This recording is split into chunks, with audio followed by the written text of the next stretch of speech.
presenting for the first time on radio the reasonably amazing adventures of Flash Gordon and Dale Arden. These thrilling adventures come to you from Walmart. That's right, Walmart. We drop the T from our name and pass the savings on to you. Walmart. Discount quality, now without the T.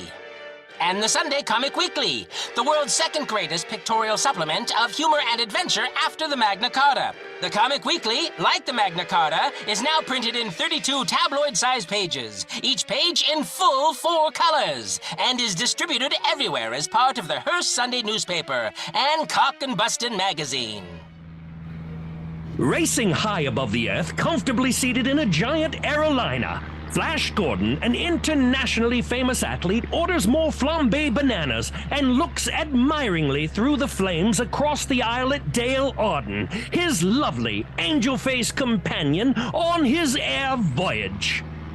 The minds of both of them are intent on the terrible destruction which for many months had been approaching the Earth with terrific speed, in the form of a new planet, hurling through space, directly in the path of the Earth. Suddenly, there's a violent jar.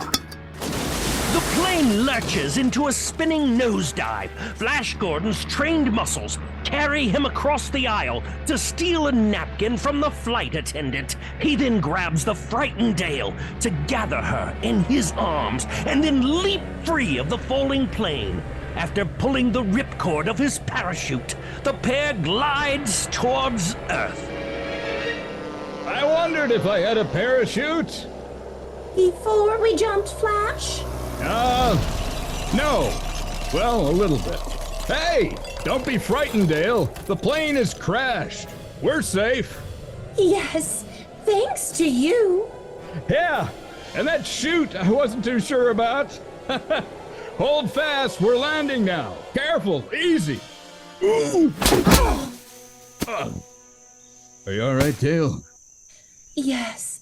What about all the other passengers? Good. Are you okay with me still being on top of you? Sure, certainly. Let's give this 5 more minutes. I mean, it was a big crash. We need to relax, process it. Absolutely. I mean, that was quite an event.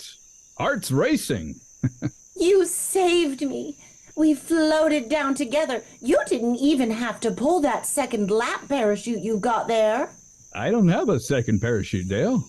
Oh, I thought that was a second undeployed parachute. Let's give this 10 more minutes then. Yes, I think so. Oh, Flash! I was thinking the same thing.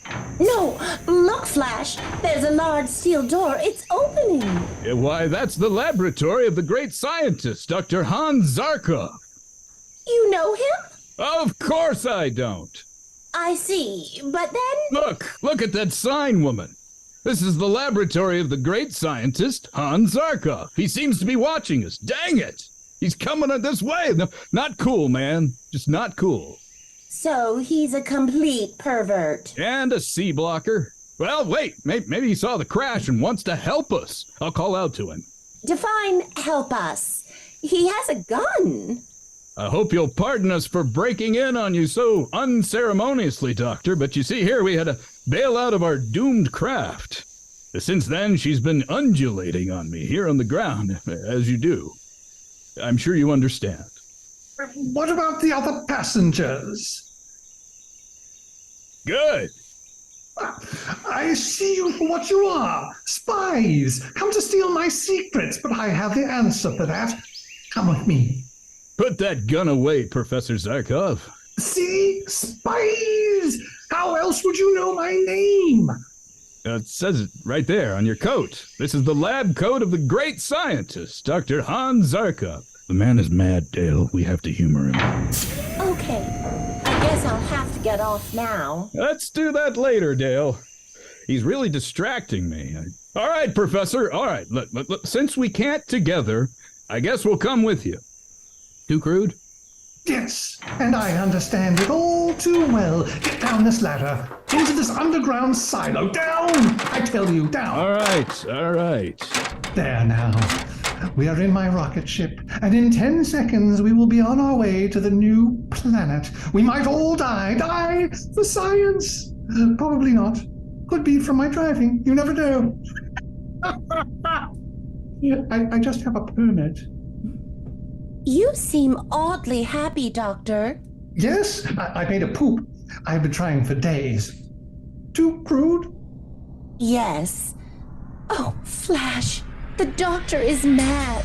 This rocket ship is breaking away from the Earth with the speed of light, right into the path of the new planet. Hold tight, Dale. We'll escape somehow. To the new planet! The new planet! We three will save the Earth! Dr. Zarkov, there's still time to swing your rocket ship out of the path of the new planet. No! No! Zarkov, you are out of control. You've been terrorizing the entire planet with your crazy experiments and dangerous inventions. And don't even get me started on the time you tried to enslave an entire race of beings just because they were different from us. What? That hasn't happened yet. What will you gain for science if we're killed in the crash? You're like a mad scientist on steroids, and it's time for you to face the consequences of your actions. Stop helping, Dale. Zarkov, turn this ship around. They haven't taught us that. I don't know if I can do that, Flash. I feel like such a failure. Like I don't even deserve a ship. That's just your guilt talking, Zarkov. You can't change the past, but you can make a difference in the future. All you have to do is take the first step and admit that you have a problem. We're here to help you, but you have to be willing to accept it. I know who you are, Flash Gordon, the world's greatest athlete, but your trained strength will not save you. Only my mind. The mind of Zarkov, the scientist, can save you, can save any human soul upon the Earth. Here, look at these x-rays of my cranium. Look, Dale, it says this is the brain of the great scientist, Dr. Hans Zarkov. Did you actually have that etched inside your head? Yes, my brain is my third favorite organ. I kept forgetting. The turbo drive, Flash. He's reaching for the control. Stand aside, Dr. Zarkov. You're not making a lick of sense. You feel it? The gravitational pull of the new planet. We crash in 5 seconds. Or not. You never know. The rocket ship hits the planet. Dr. Zarkov and Dale are thrown from the rocket ship unconscious. Flash is thrown clear of the wreckage and lands on his feet, uninjured. He rushes to the side of the unconscious girl, picks her up, and starts to carry her toward the distant towers of a city on this weird new planet. Suddenly, strange soldiers armed with ray guns appear and, capturing Dale and Flash, force them to come with them to the throne room of Ming the Merciless, Emperor of Mongo and Supreme Ruler of the Universe. O thou indulgent Ming, most merciless majesty of Mongo, supreme ruler of all the people of the new planet, thy slaves salute thee. Good Mongo slaves, Ming shall want the Earth people. Thy slaves obey, O Ming, who mercilessly speaks in the third person. Bring him. Get your hands off me. I'm no slave. I'll meet your emperor as a free man and an equal. So, Earthman, you are a free man and my equal. Throw him to the Red-Monkeyman in the arena. I will not be forced to make this free man my equal. There is thy freedom, Earthman. Now, you go into the arena to meet the Red-Monkeyman of Mongoloid. It's Mongo. Mongo? That says Mongo? I can't read your writing. It's typed. Okay. Not Mongoloid. At least in the classic sense, no. No! No what? No, don't throw Flash in with the Red-Monkeymen. Okay, I won't. Hey! I lied!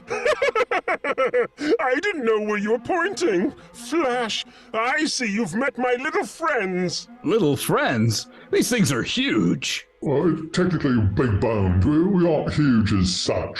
Well, relative to him, we do seem a bit large. My preferred term is ample.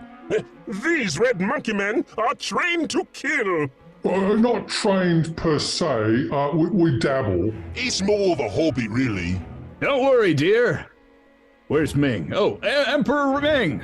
I will show you that I, a free man from Earth, are more than a match for your brainless Red-Monkeymen. Flash reaches the bottom step leading to the arena. He leaps and swings at the nearest Red-Monkeyman. Then, grasping the fallen man-beast under his armpit, Flash whirls him around in a flail, knocking the others in all directions. Emperor Ming, fearing that his monkey men will all be killed and won't be available to pick up his extensive dry cleaning, commands his soldiers to destroy Flash with their ray guns. In the midst of the confusion, Princess Aura, the beautiful, red-haired young daughter of Emperor Ming, calls to Flash. Quick, brave Earthmen, this way, here to my balcony. You do realize I'm trying to kill him now, daughter, right? I'm right here. Teenagers. Flash leaps to the royal balcony and joins the gorgeously jeweled princess, who commands the slaves to keep back, while she takes Flash through the secret door and into the passage leading to a private elevator. The two get in, and Aura closes the door and presses the switch. Who are you, beautiful maiden? I am the Princess Aura, only daughter of Ming the Merciless. Princess, I owe you my life. You are brave and handsome, strong and musky, with notes of chestnut and lilac. You must not end so young. I have never seen anyone like you, Earthman. Where I come from, Princess, there are many men stronger and better looking. I know. I experimented in college. But tell me, Princess, where are you taking me? I am taking you to the private landing zone of my own rocket car. There you will be safe. We have arrived, Earthman. Well, that was conveniently quick. You would think someone named Flash would appreciate that. We are a high-tech world. Now, get in this rocket car. No one can harm you here. But Princess, I don't... Hurry, hurry! But Princess Aura, you sent the rocket car away without me. I'll get it back. Damn it. I'm hitting the button. Some high-tech world you have here. I heard that. How am I to rescue the Earth girl, Dale Arden? That is why you are in my private rocket car, Earthman. There it goes. Oh, this is driving me insane. You will be in my private rocket car soon.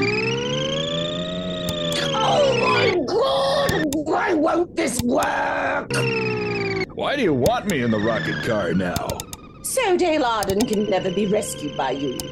But Princess, As for you, Earthman, you shall love me or die. That's not very romantic. Meanwhile, back at the palace, Emperor Ming is talking with Dale Arden. I got these on clearance. They're one half size too large, but... Sorry, I meant to say. Meanwhile, back in the palace, Emperor Ming is shouting at Dale Arden. Your companion, Flash Gordon, has escaped, but not for long. My men will soon capture him.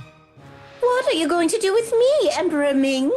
You are pleasing to me, Earthwoman. You will become my wife. Never. I don't love you. The other 7 didn't either, you see. We men of Mongo have no human traits, no love, no mercy, no kindness. It's kind of like Detroit.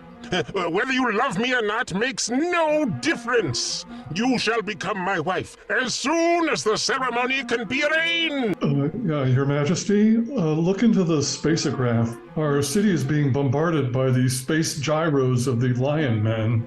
The Lion Men order the entire space fleet to attack! But they are having lunch? What? In the terrific battle which takes place between Emperor Ming's space fleet and the gyros of the Lion Men, I wish you could see it, with the attacking gyros being driven off. The light show alone is fabulous.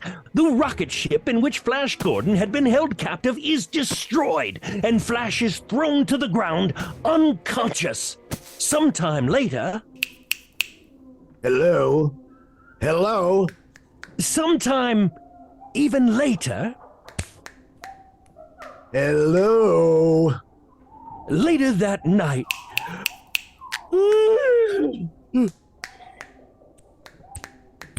Hello? Flash opens his eyes to find himself staring into the great bearded face of Thune, Prince of the Lion Men. Thune lets his great sword fall from his hand as he sees Flash Gordon's pale skin. Who art thou, pale-skinned youth? Speak! Answer me before I cleave thy pale body in pieces! Art thou a new kind of soldier of Ming the Merciless? I have recently become the sworn enemy of that fiend, Emperor Ming the Merciless. He has captured a girl who is from the Earth, like myself. I live only to rescue her. An Earthman, thou sayest? Yes. And an enemy of Ming the Merciless? That's right. Tell me, are you friend or enemy? Technically, good sire, would an enemy announce himself as such? No! I am Thune, Prince of the Lion Men, hereditary enemies of the men of Mongo. If thou would accept me as thy friend, Earthman, I will gladly join thee against Ming the Merciless. Here's my hand on it then, Prince Thune. No, this is one of those long handshakes. Here, flip your wrist. Now we hook our thumbs. Move in. Do that 3 more times. Now we turn around. Eye contact. And jazz hands. Very good for a beginner. What is thy name, Earthman? I am called Flash Gordon upon the Earth, your highness, but here you can call me Flash Gordon. Call me Thune, friend, and I will call thee Flash Gordon. Friend Thune, do you know how we can gain admittance to the palace that we may rescue Dale Arden? Come, I will show thee a secret way into the palace. But what about the other prisoners in the palace? Good. The Emperor Ming is away pursuing my Euro fleet. Don't you mean gyro fleet? Yes, sorry, I'm just really hungry. I spy a friend in thee. We may be able to rescue the Earth Girl before Ming returns. Listen, speaking of lunch... I wasn't speaking of... Ming's Return is one of the finest restaurants on Mongo. Perhaps we can enjoy a repast of traditional Mongo food prepared at Ming Returns without an obvious form of hygiene. Good fellow, there you must try the Chard Blanc when we get to Ming's Return. I don't think we have time for a sit-down restaurant, honored Thune. Dale really needs my, We can't do anything on an empty stomach. You must respect the customs of the Lion Men of Mongo. You'll even find the waiters there dressed in the traditional Mongo folkloric way. Stained aprons. Listen, we need to help Dale, and we need to, Flash! You can't miss out on the traditional Chard Blanc table wine of Mongo, which can also be used to poison wasps. Hark! And listen well to our traditions, fair sir. Whenever wines thy sample on Mongo, it is not only polite, but compulsory to purchase several bottles. If thou attempts to leave without doing so, you may find thyself fermenting along with the wine.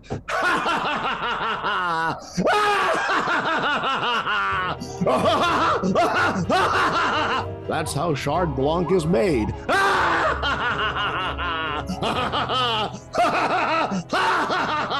You'll see. At the rocket ship crash site, Dr. Hans Zarkov, his hair aflame, stares from the wreckage. As I was saying, this switch, when activated, will create a shield around the ship, preventing us from any damage. But wait, where have you gone? Who's frying bologna? We've crashed. My hair is on fire, and Flash and Dale have gone, and my hair, it's still on fire. Welcome to Mongo. I salute you with the traditional greeting of Mongo. Come with an open wallet. Stay with an open wound. Leave with no more than 3 liters of duty-free spirits. I am... Wait, let me check my x-rays. I am Dr. Hans Zarkov of Earth. Dr. Zarkov, you have crashed your rocket ship close to my forest temple. It could have been damaged by your carelessness.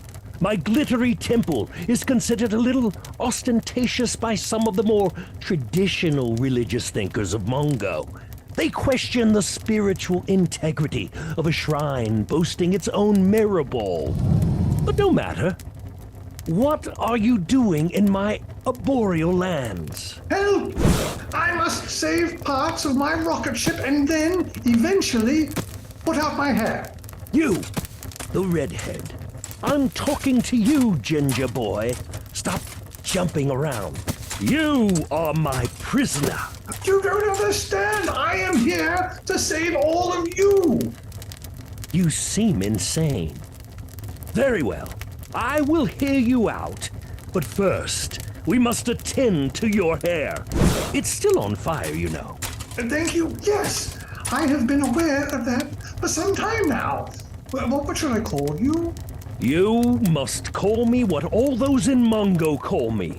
I am His Royal Highness, Prince Baron Octavius Valerius Magnus Gaius Lucius Claudius Brutus Augustus, Lord and ruler of the arboreal lands, protector of the sacred forest, keeper of the celestial orbs, guardian of the Elvis races, defender of the dragon realms, master of the mighty eagles, high priest of the moon goddess, and supreme commander of the royal army of Mongo. I shall call you Prince Baron. That's fine.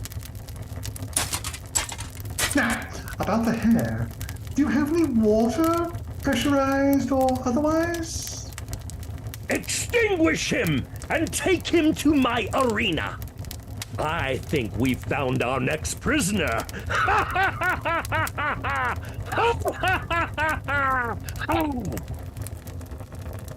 There's no one else with you. And?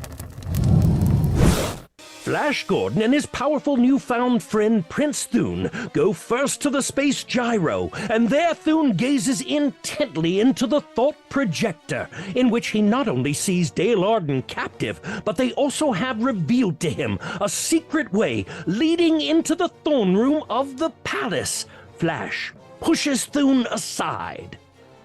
Let me look through this thought projector. Flash? Yes? Was that you in college? Yes. His name was Gary.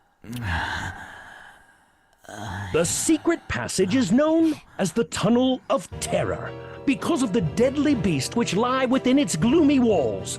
It's closed for cleaning on Thursdays, but without a calendar handy, Prince Thune and Flash were forced to take their chances. It was apparently a Wednesday. Fighting each step of the way, Flash and his new friend, Prince Thune, finally find themselves within the palace. A door with great steel bolts stands before them. Quick, Thune! This door must lead directly to the center of the palace. Oh, my. Wow! Feel that in my teeth. Hold on. That should be better. Give that a try. Oh, we can do better than that. Give me a second. There. Give it a go. Oh, please. You will not best me, you devil named Oxidation. Flash, we must get going. Is that really necessary? This isn't the last you'll see of the likes of me, door. Mark my words. Mark my words! From my memory of the palace and this map I got from the gift shop, I should say that beyond this door is the great throne room of the Emperor Ming. All right, then. Here we go. Seriously, man, let it go. Is the concept of preventative maintenance lost on these heathens? Ah, there. You're right, Thune. This is the throne room. Yes, this great statue before us is the god of death, which stands at the top of the altar steps, directly behind the throne of the emperor. The god of death? That's pretty dramatic. I mean, does he have a name? Brad! Brad? Yes, Brad. Really? Brad! Brad, the god of death. Listen, Thune, what's that? By the great god Paul. It is a royal wedding procession. Ming the Merciless is taking another bride. Paul? Long live Ming the Merciless.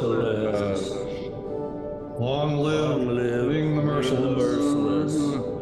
There is a shocking lack of creativity in the naming of deities around here.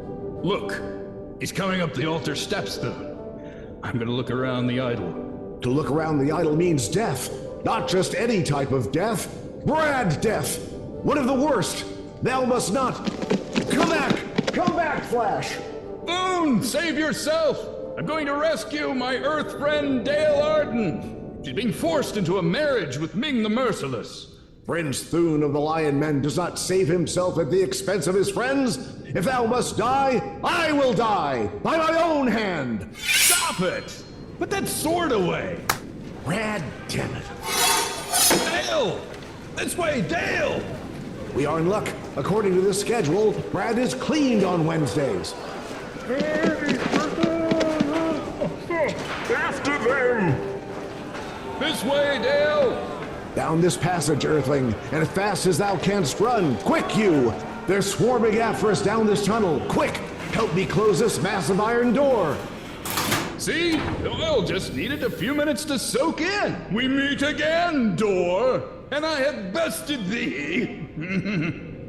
With a grinding crash, the giant iron door closes on the onrushing soldiers of Ming the Merciless, killing those in front and making indignant the whole company behind him. Flash Gordon and Prince Thune, with Dale between them, dash into the secret passage beneath the idol.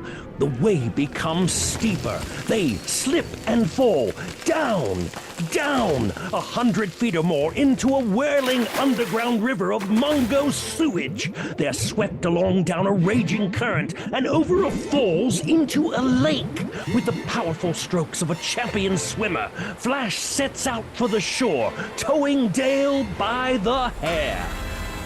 Ow! Why the hair, Flash? I swear next time I'll just yell, "Hey, Flash, I'm already in pain. Mind giving my locks a good tug while you go play hairstylist in the water?" They reach the shore, and as Flash reaches down to drag a balding Dale to safety, she disappears beneath the calm surface of the lake, clutched in two powerful, green, scaly arms. With no thought of his own safety, Flash Gordon dives to Dale's rescue and is captured by the laxative-addicted Sharkmen. Princess Aura appears riding the Adderall Troutmen and rescues Flash, and not Dale. Annoyed, Flash tries to free Dale again, but Thune's father, searching for Thune, captures Princess Aura and Flash. Aura, refusing to be captive, throws herself off a nearby cliff. And Flash finds an adventure stranger than any which has gone before. Follow the reasonably amazing adventures of Flash Gordon and Dale Arden each Sunday in your Her Sunday newspaper. You will find them graphically portrayed in full-color pictures in the Comic Weekly. Only in the Comic Weekly can you follow the escapades of the Katzenjammer Kids, those perennial rascals, or thrill to the adventures of King of the Royal Mounted. Only in the Comic Weekly can you enjoy the good, clean fun of Bringing Up Father and his social climbing wife, Jugs, and Tilly the Toilet Slave, Wacky Iraqi, the Little Kingpin, along with your old friend Skippy the Parolee and all his little pals. They are all waiting for you in the Comic Weekly, along with Ace Drummond, Demon Aviator, Johnny Goes Round the World in Sweden, and many, many others. Be sure you get this big 32-page all-color Comic Weekly supplement with your copy of the next Sunday Hearst newspapers. And don't fail to listen again next week to the continuation of the reasonably amazing interplanetary adventures of Flash Gordon and Dale Arden.